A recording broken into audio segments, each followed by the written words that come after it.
definitely never use it undiluted.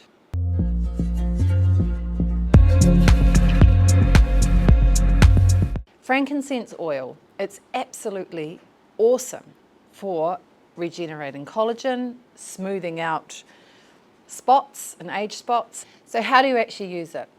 Well, the first thing I'm going to show you is with moisturizer. So I'm just going to put a few drops on the top. Just 3, that's plenty. Then I'm going to stir it around with my finger, and then I'm going to take that and put it on my face. It feels good and it smells really nice. I love the smell of frankincense.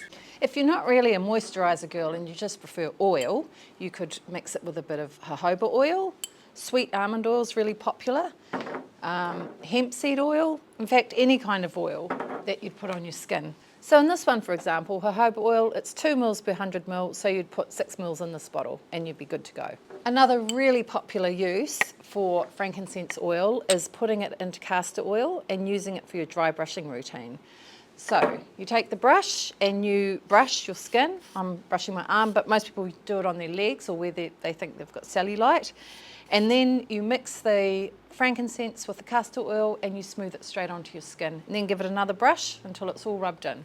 When you breathe in frankincense, it can help you calm and help you be less stressed. You can actually just add it to your diffuser. Just a few drops in some water in the top of your diffuser and it's perfect and it makes the whole house smell good. We've seen your comments and feedback on social media, people saying, can I just put it on my skin?